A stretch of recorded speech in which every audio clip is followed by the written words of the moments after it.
Now, this week, last week, I guess it was 2 weeks ago, man, time flies, we had a victory in the Senate for the Second Amendment. We had a fairly good vote showing against a measure that Republican apostate Senator Thune, who I had campaigned for. I repent and I will atone in the next election. Believe me, I will be in Pennsylvania, but not for Senator Thune. His bill, when it was defeated, I think went beyond significance to just the gun movement, and we mentioned it a little bit already earlier in our general discussion. I think that was the point of the spear for the Obama agenda, and now that spear has been rammed into a piece of hard wood, and I don't think it's going anywhere. And now with the events of the last week, this was my opinion before the events of the last week, now that the president is making Richard Nixon look like a choir boy, I think we can even be more optimistic that if we are willing to go on offense, win, lose, or draw, they don't have any initiative. They shouldn't be able to accomplish anything else for the rest of this Congress. One of the measures that Gun Owners of America would like to see promoted is Representative Steve Stockman's measure. And admittedly, this is a hard sell for some people because they can't get it through their head. His bill takes cognizance of the fact that in the last 20 years, all of the mass murders that have occurred in this country have been in gun-free zones. And all but one of them were legally required to be gun-free zones. And the other one was a Democrat political meeting where typically they would not be expected to have guns, and they didn't. And so there was a mass murder there as well. Stockman has said in his bill, if it becomes law, there will be no more gun bans in schools in the United States. Teachers, principals, janitors who can get a concealed carry permit, or if they're in 4 states that don't require one, just happen to be carrying, they would be welcome to do so. And so the next time a dirtbag comes in trying to rack up a body count out of little children, that won't last very long, hopefully.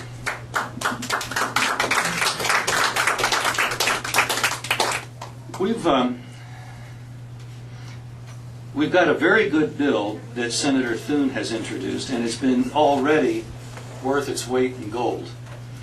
Senator Thune has proposed that people be able to do what I was just describing, that there would be no prohibitions on concealed carry in schools, and it would recognize those states, like the 4 that already do.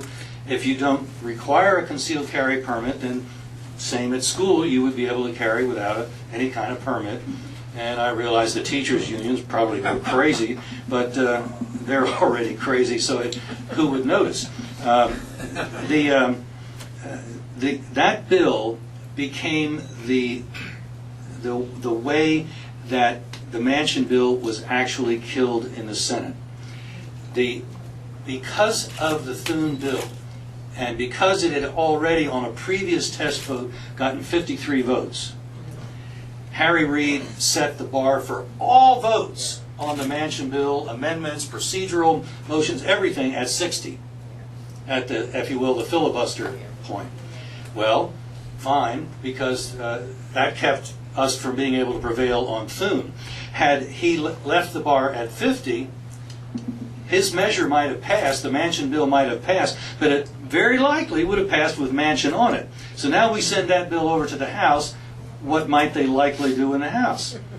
Cut out the Manchin bill and leave the pro-Second Amendment measure.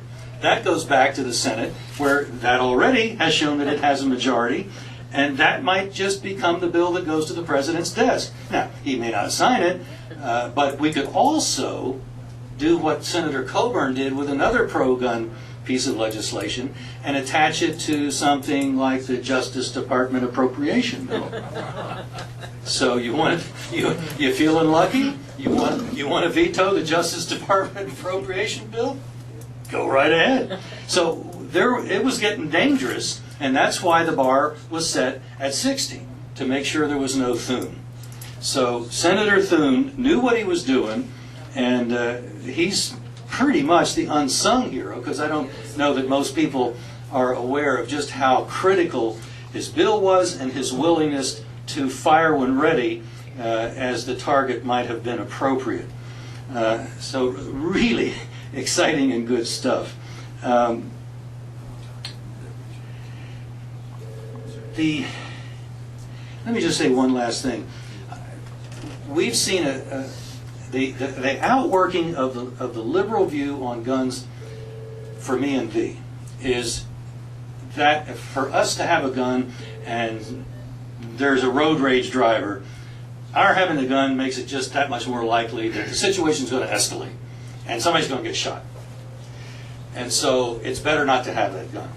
And hey, if the road rage driver manages to break your window and bust you in the nose or cut your throat, well, at least you didn't get shot.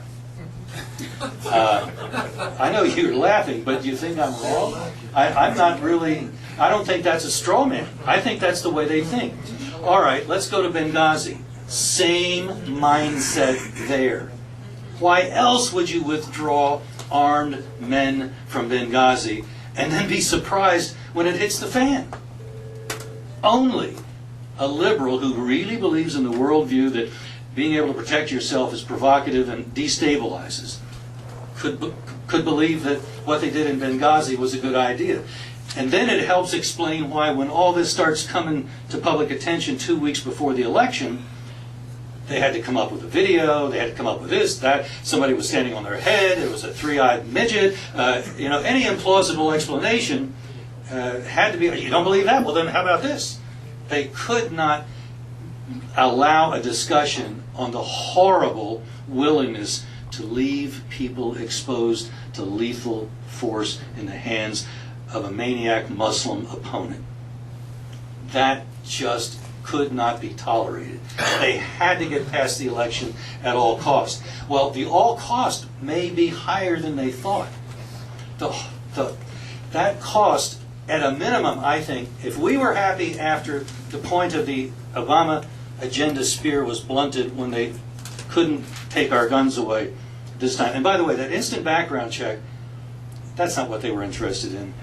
They wanted a gun registry. Yes. That's why they want an instant background check. They know they don't stop criminals that way. They hardly make any arrests and prosecutions for violation of the background check. It only has one utility. Nothing to do with fighting crime, everything to do with knowing which of us has a gun. And if possible, what kind of a gun and when. But at least who is a gun owner. And they'll assume, since there are more guns than there are gun owners, that if they come to the house of a gun owner when they want to confiscate, they will assume that you've got more than one. This is exactly what they did after Katrina. When they decided, we've had a natural disaster, we've got to have disarmament, otherwise these rubes might go off and do who knows what. And so they went to the gun stores, compiled a list of gun owners and their addresses, and went and confiscated all those guns. Just when people needed them the most. It's a wonder we didn't shoot any of those authorities that were collecting the guns so illegally, so unconstitutionally. One free Katrina. The next time I don't think it'll be quite so passively received. Because I know I do not choose to be left defenseless at a time of the greatest need. And somebody comes to put me in a defenseless position, they do so at their own risk. And I think a lot of people feel the same. So, there we have Benghazi as gun control's mentality on full display, and who knows, gun control, if you will, if I'm right about making that analogy, is what may well completely finish off any forward thrust that might have been left with the Obama administration's agenda. I think we should be very cautiously but very optimistic that if we just stick to our game, we can put these guys in a box and jump up and down on it and start to undo things. Why shouldn't we be able to get legs on Steve Stockman's bill over in the House to help out schools? That's something that just seems to be an idea waiting to happen.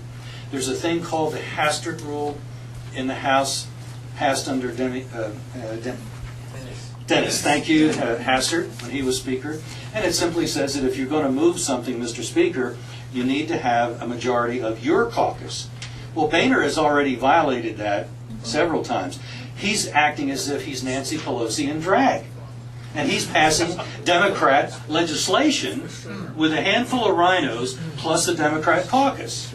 Got to stop. So I think we're going to see Representative Carter of Texas pushing to have a full-bodied re-insistence, caucus-affirmed position that the Hastert Rule bind all votes advanced by the leadership, by the Speaker of the House.